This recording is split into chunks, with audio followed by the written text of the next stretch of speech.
That is the portrait of Lady Elara. You are right to be drawn to it. Every generation that inherits this manor, the Croftmans, comes to stand where you are, fascinated by that single piece of art, and they all ask the same question. The story I'm about to tell you is a local legend, a ghost story of sorts, but in our family, it is treated as a matter of historical fact. It begins with Lord Alastair Croftman, who owned this house in the late 1700s. He was a man with mind for logic and mathematics, but a heart that was hopelessly, dangerously romantic. His wife, Elara, the woman in the painting, was his universe. They say that the two were inseparable, and in a time of arranged marriages, their love was a phenomenon. Alastair called her his mirror, because in her he saw his best self reflected.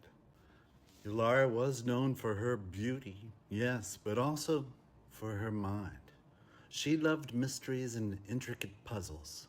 For their 5th anniversary, she commissioned a famous artist to paint this portrait as a surprise for Alastair.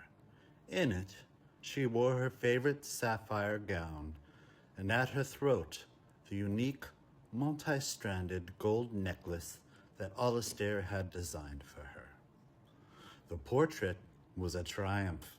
The likeness was uncanny, capturing not just her features, but a specific, intelligent warmth in her eyes. Alastair was overwhelmed. He sat before it for hours every night. He began to whisper it, to tell it, the painting, his secrets. And then, just 2 years later, tragedy struck. A sudden, violent fever swept through the valley. Alastair, out tending to his sick tenantry, was spared. Elara, inside the manor, was not. She withered over a single, agonizing week, and then she was gone. Lord Alastair went mad with grief, but it wasn't the roaring, destructive madness people often imagine. It was cold, quiet, focused obsession. He did not go to her funeral. He locked himself in the room with the painting. Servants reported hearing him pleading with the canvas. He was convinced that the Elara he loved, her true essence, had been so perfectly captured by the artist that it still lingered in the pigment. He didn't want a memory, he wanted her, and he believed his love was powerful enough to find her. He spent weeks in silent, agonizing meditation before the portrait. He became convinced that the reflection he saw was flawed. It was too simple, too static for a love as deep as theirs. He needed to make it a true mirror, an infinite one. One night, he ordered the manor's finest jewelsmith to be brought to him. Alastair gave him the gold necklace that Elara had been wearing when she died. But he didn't want it repaired or polished. He gave the smith a plan, a pattern of infinite recursion. He had a team of master miniaturists brought in from across the continent. While the smith reworked the gold links, the painters were tasked with painting tiny, microscopic copies of Elara's face onto gold filigree. Alastair's goal was simple and insane. He would create an artifact so complex that it could bridge the gap between this world and the portrait. He would replace the flat portrait pendant in the painting with a real physical necklace, a pendant that was itself a micro-portrait of Elara.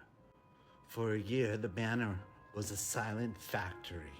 Under Alastair's manic, bloodshot gaze, the jewelsmiths and painters labored, creating a chain of nested, microscopic reality. At the very center of the large crystal pendant, they placed a tiny, perfect oval of gold. In that oval, a micro-painter used a single cat hair to paint an image of Elara wearing a pendant. Around that pendant, they linked a microscopic version of the larger gold chain. Then they repeated the process, Elara within Elara, frame within frame, receding into infinity. When it was finished, Alistair, now a skeleton shell of a man, stood before the painting in this very room, the candles lit just as you see them. He held the monstrously intricate necklace in his trembling hand. He approached the canvas. He placed his left hand against the flat, painted image of Elara's heart. He did not hang the real necklace around her neck.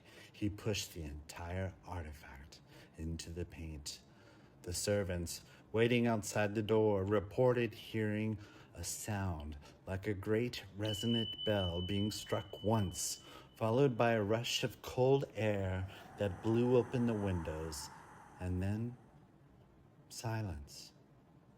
When they broke down the door, Lord Alistair was gone. There was no sign of struggle, no footprints. He simply wasn't there. The only things left were lit candles, his discarded, worn boots, and the painting. But the painting was different. Before, it had been a standard, if excellent, portrait. Elara's neck had been smooth, the tiny painted pendant around it a mere detail. Now, look closely at her neck. Do you see the gold links? Do you see the pendant featuring a smaller Elara? And inside that pendant, you can see another and another. The infinite necklace was now part of the painting, and the painting had swallowed Alistair's artifact. The legend says that Alistair succeeded. He had created an infinite mirror of love, and he had stepped through the canvas to be with her in that recursive, eternal, unchanging world. That is why craftsman after craftsman is found, just as I am now, looking past Elara's beautiful face and into the receding infinity at her throat. Some claim that if the candles are exactly right and your mind is truly silent, you can see past the third or even the fourth Elara, and there, standing just behind her shoulder, is the faint shadow image of Lord Alistair, smiling at last.